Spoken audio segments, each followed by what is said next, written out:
Episode 1। Bhopal के मालवीय नगर में घर के बाहर भीड़ लगी हुई थी। सावित्री देवी का आज सुबह सुबह ही निधन हो चुका था। परिवार के नाम पर उनकी एकमात्र बेटी मीरा राजपूत थी। सावित्री पिछले कई सालों से गंभीर बीमारी से जूझ रही थी और आज उन्होंने अपनी आखिरी सांसें लेते हुए दुनिया को अलविदा कह दिया। मीरा की उम्र 21 वर्ष थी, वह कॉलेज के अंतिम वर्ष में थी। सावित्री का निर्जीव शरीर उसकी आंखों के सामने सफेद चद्दर से ढका हुआ पड़ा था। मीरा की आंखों से आंसू बहते जा रहे थे। पास बैठी औरतें उसे सांत्वना दे रही थी, लेकिन मां को खो देने का दुख सिर्फ मीरा ही जान सकती थी। अपना कहने के लिए एक वो ही तो थी इस दुनिया में। सावित्री ने मीरा को उसकी पढ़ाई के लिए इंदौर भेज दिया था, जिसकी खास वजह सिर्फ सावित्री ही जानती थी। इंदौर में मीरा नेशनल कॉलेज में पढ़ती थी और उसी कॉलेज के एक हॉस्टल में रहती थी।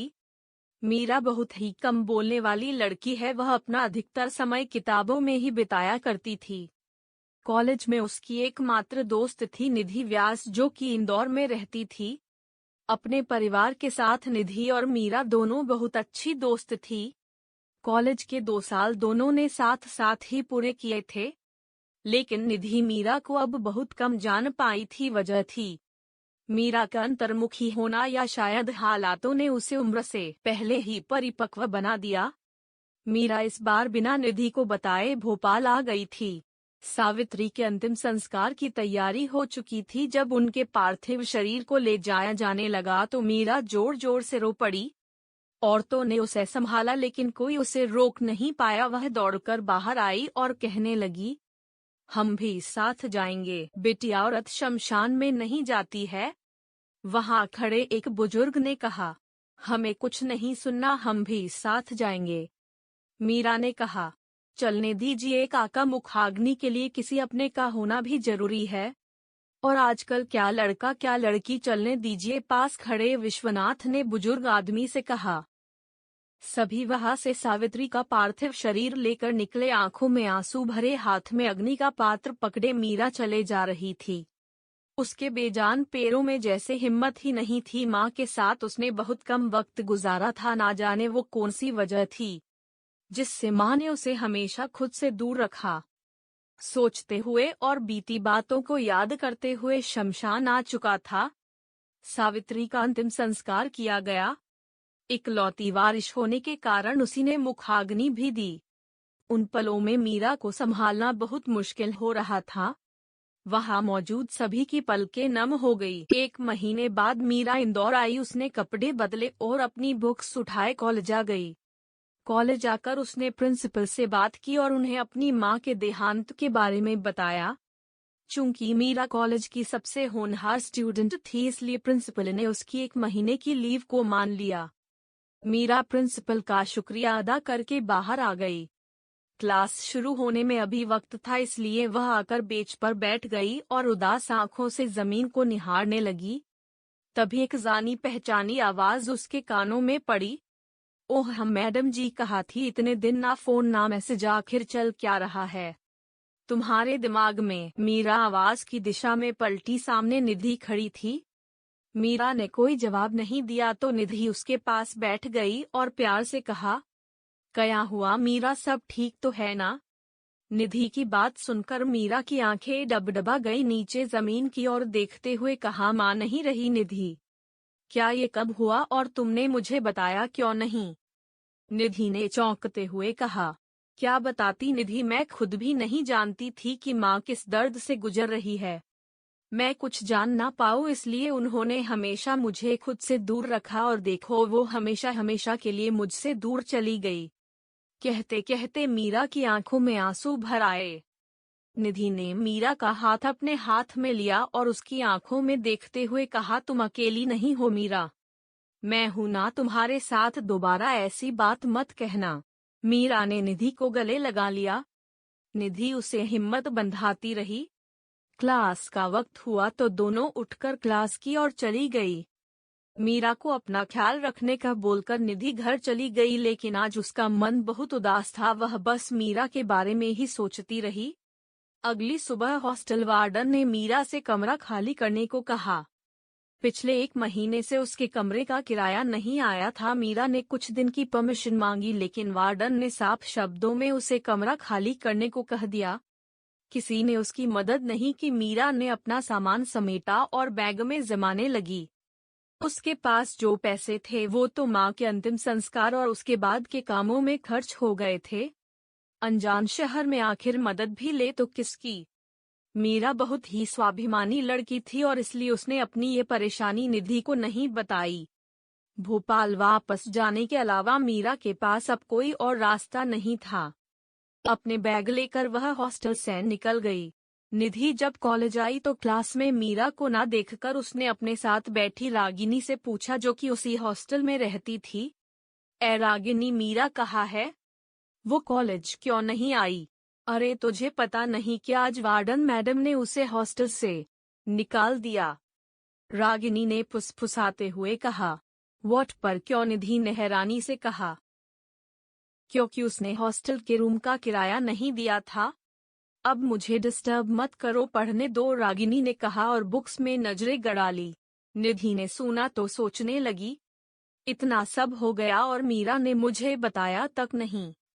ये लड़की भीनाई से समझना सच में बहुत मुश्किल है। पता नहीं इस वक्त वो कहाँ होगी, मुझे जाना होगा। निधि ने अपना बैग और बुक्स उठाए और क्लास के बाहर निकल गई। कॉलेज से सीधा वह हॉस्टल आई और मीरा की रूममेट से पूछा। रूममेट ने बताया कि मीरा वापस अपने घर जाने की बात कर रही थी। निधि वहां से निकली और तुरंत रेलवे स्टेशन आई। ट्रेन जा चुकी थी। निधि हताश हो गई। उसने उदास नजरों से ट्रेन को जाते हुए देखा और जैसे ही वापस जाने को मुड़ी उसकी नजर बेंच पर बैठी मीरा पर गई। निधि खुशी से दौड़कर उसके पास आई, लेकिन अगले ही पल उसकी खुशी गुस्से में बदल गई और उसने कहा, समझती क्या हो अपने आप को? और ये इस तरह मुंह छुपाकर कहा जा रही हो? मुंह छुपाकर नहीं जा रहे, बताकर आए थे रागिनी को।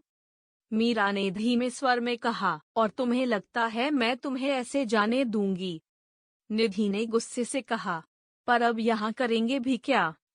वार्डन ने भी हमें हॉस्टल से निकाल दिया है। मीरा ने कहा, वार्डन की तो मैं। तुम ये बताओ, तुमने मुझे क्यों नहीं बताया? निधि के इस सवाल पर मीरा खामोश हो गई। निधि उसके बगल में बैठी और कहने लगी, मीरा तुम सिर्फ कहने के लिए मेरी दोस्त नहीं हो। कॉलेज में बहुत सी लड़कियां हैं, लेकिन मैंने तुम्हें अपना दोस्त चुना। जानती हो क्यों? क्योंकि तुम बहुत अच्छी हो और समझदार भी हो। तुम बहुत स्ट्रॉन्ग लड़की हो। मीरा, फिर ऐसे कैसे जा सकती हो? आंटी का सपना कैसे भूल सकती हो? तुम्हें पढ़ना है, एक बड़ी अधिकारी बनना है, ये कैसे भूल गई तुम? निधि, हम कुछ नहीं भूले हैं, सब याद है हमें, पर इस शहर से हमने एक बात सीखी है कि अगर जीना है तो पैसे जरूरी हैं और वो हमारे पास नहीं है। निधि, घर जाएंगे, वहां रहने के लिए कम से कम अपना घर तो है। मीरा ने उदास होकर कहा, हो गई तुम्हारी आदर्श वाली बातें, तो चले। निधि ने उठते हुए कहा। मीरा ने कहा, कोई सवाल नहीं, उठो और चलो, कहकर निधि ने एक बैग खुद उठाया और दूसरा मीरा को थमा दिया। दोनों बाहर आई। निधि पार्किंग से अपनी स्कूटी निकाल लाई और मीरा को साथ लेकर चल पड़ी। निधि के पीछे बैठी मीरा के मन में सैकड़ों सवाल उथल पुथल मचाए हुए थे। मीरा जब भी इस शहर से जाने के बारे में सोचती, ये शहर उसे वापस अपनी ओर खींच लाता। सवाल बहुत थे लेकिन जवाब नहीं। निधि उसे कहाँ लेकर जा रही है, इस बात का भी उसे अंदाजा नहीं था। स्कूटी सड़क पर दौड़ाते हुए निधि ने अचानक से ब्रेक लगाए और गाड़ी को यू टर्न घुमाया। क्या हुआ, इधर कहाँ जा रही हो? पीछे बैठी मीरा ने सवाल किया। हॉस्टल, निधि ने कहा। लेकिन क्यों? मीरा ने कहा, तू चल तो बताती हूँ, कहकर निधि ने स्पीड बढ़ाई और कुछ वक्त बाद दोनों हॉस्टल के सामने थे। निधि ने स्कूटी साइड में लगाई। उसने मीरा का हाथ पकड़ा और उसे लेकर अंदर चली आई। वार्डन सामने ही खड़ी मिल गई। निधि उसके सामने आई। उसने अपने जेब से कुछ रुपए निकाले और वार्डन के हाथ में थमाते हुए कहा, ये रखो अपने पैसे और आज के बाद किसी लड़की को इस तरह से हॉस्टल से मत निकालना। वक्त पर किराया देंगे तो कोई क्यों निकलेगा। पर ये लड़कियां घर वालों के पैसे तो ऐश में उड़ा देती है और फिर किराए के नाम पर रोने बैठ जाती है। वार्डन ने मुंह बनाकर रुपए गिनते हुए कहा, चुड़ैल, तेरी हिम्मत कैसे हुई मेरी दोस्त के लिए ऐसा बोलने की, मैं तेरा मुंह नोच लूंगी। निधि ने वार्डन से उलझते हुए कहा, लेकिन ऐन वक्त पर मीरा ने उसे रोक लिया और कहा, निधि ये क्या कर रही हो, छोड़ो उन्हें, मैं मुंह तोड़ दूंगी इसका। इस हॉस्टल की लड़कियां चाहे जो करती हो, तुम ऐसी नहीं हो। निधि ने गुस्से से मीरा से कहा, तुम प्लीज यहाँ से चलो प्लीज। मीरा ने निधि को लगभग खींचते हुए कहा। निधि वहां से चली गई तो मीरा वार्डन के पास आई और बहुत ही धीमे स्वर में कहा, निधि ने जो किया उसके लिए हम माफी मांगते हैं। मैम एक बात और, हर लड़की यहाँ ऐश करने नहीं आती है। कहकर मीरा वहां से चली गई। बाहर आई तो देखा निधि गुस्से में थी। मीरा जैसे ही उसके पास आई, निधि ने कहा, क्या सच में तुम राजपूत खानदान से हो? मतलब उसने तुम्हें इतना सब कहा और तुम सुन के चली आई। गलती हमारी ही है। अगर वक्त पर किराया दिया होता तो वो ऐसा नहीं होता। मीरा ने शांत लहजे में कहा, ओह आदर्श की देवी, बस करो तुम। ऐसी ही रही न तो कोई भी बेच के निकल जाएगा तुमको। निधि ने मीरा के सामने हाथ जोड़ते हुए कहा, निधि ऐसा नहीं है। पिछले 3 सालों से हम यहाँ हैं। हम नहीं चाहते हमारी वजह से हमारी माँ को शर्मिंदा होना पड़े। जो सरनेम हमें मिला है उसकी इज्जत बरकरार रखना भी जरूरी है। मीरा ने कहा, ऐसे रखोगी इज्जत बरकरार? कोई कुछ कहे और चुपचाप सुनो, हो सके तो माफी भी खुद ही मांगो। निधि ने कहा, तुम्हें समझा नहीं पाएंगे। मीरा ने बैग्स उठाते हुए कहा, ये अच्छा है तुम्हारा। खैर छोड़ो, आओ बैठो, चलते हैं, देर हो रही है। निधि ने स्कूटी स्टार्ट करते हुए कहा, अब कहाँ चलना है? मीरा ने कहा। निधि मुस्कुराई और कहा, वहाँ जहाँ सब तुम्हारे अपने हैं। मीरा जैसे ही आकर बैठी, निधि ने स्कूटी आगे बढ़ा दी। दोनों शिवाजी नगर में आई। इंदौर आने के बाद मीरा ने पहली बार इस शहर को देखा था। साफ सुथरी सड़कें, बड़े ऊंचे ऊंचे घर, वह सब अपलक देखे जा रही थी। निधि स्पीड से स्कूटी दौड़ाए जा रही थी। निधि व्यास अपने परिवार में सबकी लाडली। मीरा से उसकी जान पहचान कॉलेज में हुई थी और मीरा का शांत व्यवहार उसे पहली नजर में भा गया, लेकिन खुद बिल्कुल शांत नहीं थी। वह हमेशा हंसती खिलखिलाती रहती थी। लाडली थी, इसलिए उसे किसी भी बात के लिए ना नहीं कहा जाता था। मीरा को लेकर निधि एक बड़े से घर के सामने रुकी। उसने स्कूटी साइड लगाई और मीरा को लेकर अंदर आई। मीरा की नजर घर के दरवाजे पर लगे नेम प्लेट पर पड़ी व्यास हाउस। मीरा अपना बैग संभाले अंदर आ गई। अंदर आते ही निधि चिल्लाई, मम्मा पापा दादू दादी भैया सब आ जाइए। निधि की आवाज सुनते ही सब बाहर चले आए। निधि के साथ एक अनजान लड़की को देखकर सबके मन में क्वेश्चन मार्क था, जो कि निधि ने अगले ही पल हटा दिया और कहा, दादू ये मेरी दोस्त है मीरा। और फिर मीरा की और पलटकर कहा, मीरा ये मेरे दादू श्रीनाथ जी व्यास और वो मेरी दादी माँ सुरेखा जी व्यास। नमस्ते। मीरा ने दोनों हाथ जोड़कर कहा, ये मेरे पापा है विजय व्यास और ये मेरी मम्मा राधा व्यास। निधि ने अपने माँ पापा की ओर इशारा करके कहा। मीरा ने उन्हें भी नमस्ते की तो दोनों जवाब में मुस्कुरा उठे। निधि अपने भाई के पास आई और कहा, उसके हाथ में हाथ डालकर कहा, ये है मेरे बड़े भैया अर्जुन। हेलो। अर्जुन ने मुस्कुराकर कहा तो मीरा ने भी जवाब में नमस्ते कहा। सबसे परिचय करवाने के बाद निधि वापस मीरा के पास आई और कहा, ये है मेरी स्वीट सी फैमिली। उसे कुछ याद आया तो उसने इधर उधर देखते हुए कहा, अक्षत भैया कहाँ है? अक्षत बाहर गया हुआ है। राधा ने मीरा के सामने आकर कहा। उन्होंने बड़े गौर से मीरा को देखा। बड़ी बड़ी काजल से सनी आंखें, सुर्ख गुलाबी होठ, सुराही सी पतली गर्दन, गोरा रंग, लंबे घने बाल जिन्हें सलीके से गूंथा हुआ था और उनसे छान कर आती एक बालों की लट जो बार बार मीरा के गाल को चुम रही थी। राधा को अपनी ओर देखता पाकर मीरा ने कहा, आप हमें ऐसे क्यों देख रही है? राधा अपनी चेतना से लौटी और अपनी उंगली से आंख के किनारे से काजल निकाला और मीरा के कान के पीछे लगाकर, बड़ी प्यारी हो, किसी की नजर न लगे। मीरा मुस्कुरा दी। घर में आने के बाद शायद पहली बार मुस्कुराई वो। राधा ने उसका हाथ पकड़ा और उसे सबके बीच ले आई। सभी हॉल में रखे सोफों पर बैठ गए। निधि ने एक सांस में सारी बात कह डाली और फिर दादू के सामने आकर मासूमियत से कहा, मैंने ठीक किया ना दादाजी? हाँ बेटा जी, बिल्कुल सही किया। ऐसे वक्त में दोस्त ही दोस्त के काम आता है। दादू ने प्यार से निधि के गाल को छूकर कहा, तो फिर मीरा यहाँ रह सकती है ना? निधि ने कहा, जब तक वो चाहे वो यहाँ रह सकती है। दादू ने कहा और फिर मीरा की ओर देखकर कहा, मीरा जी? मीरा ने धीरे से कहा। दादू मुस्कुराए और कहा, इसे अपना ही घर समझो। किसी भी चीज की जरूरत हो तो बेझिझक मांग लेना। जी शुक्रिया, मीरा ने हाथ जोड़कर कहा। पापा मैं चलता हूँ, ऑफिस में मीटिंग है। अर्जुन ने उठते हुए कहा। हाँ ठीक है, मैं और पिताजी आते हैं बाद में, विजय ने कहा। अर्जुन ने अपना फोन और बैग टेबल से उठाया और सबको बाय कहकर जाने लगा कि उसकी नजर मीरा पर गई तो उसने कहा, बाय मीरा।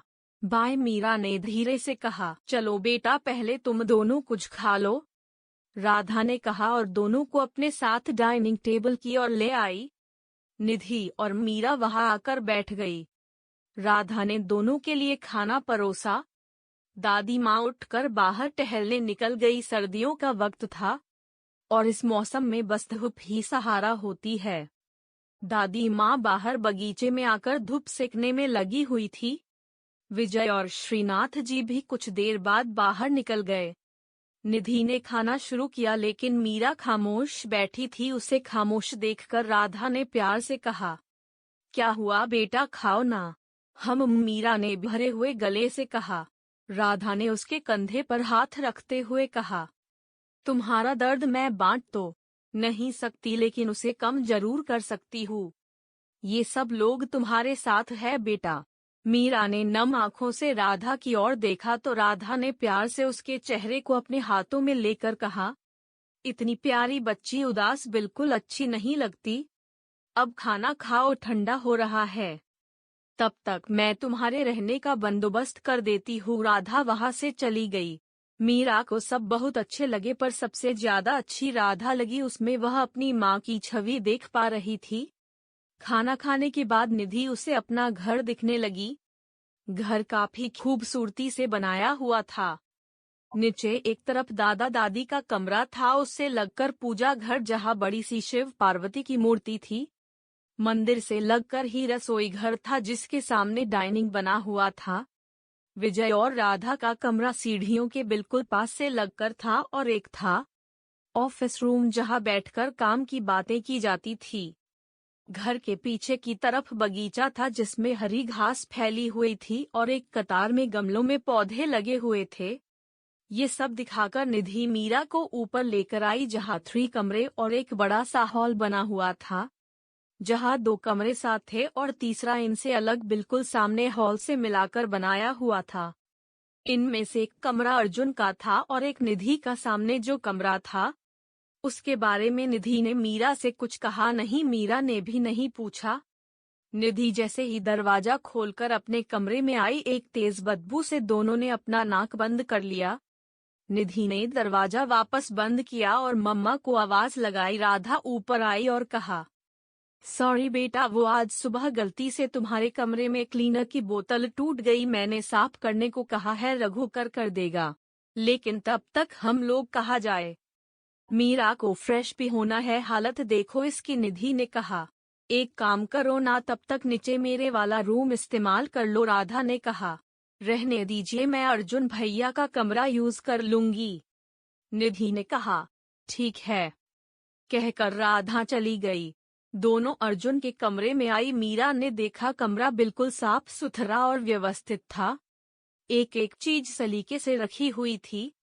मीरा बड़े गौर से ये सब देख रही थी तो निधि ने कहा, भैया हमेशा अपने कमरे को टिप टॉप रखते हैं अपने जैसे। मीरा मुस्कुरा दी तो निधि ने कहा, अच्छा तुम नहा लो, तब तक मैं नीचे से तुम्हारा सामान ले आती हूँ। मीरा नहाने बाथरूम में चली गई और निधि नीचे। मीरा नहाकर बाहर आई तो उसे टेबल पर रखे अपने कपड़े मिल गए। मीरा ने कपड़े पहने और गीले बालों को सुखाने कमरे से बाहर आ गई, लेकिन हॉल की बैल्कनी के अलावा धूप और कहीं नहीं थी। मीरा गीले बालों को तौलिए में लपेटे हॉल की बैल्कनी के पास आई और बाल सुखाने लगी। तभी उसकी नज़र हॉल से जुड़े उस कमरे के दरवाजे पर गई जिस पर बड़े बड़े अक्षरों में लिखा था, अक्षत व्यास से कॉम्प्लिकेटेड बॉय। ऐसी नेम प्लेट कौन रखता है?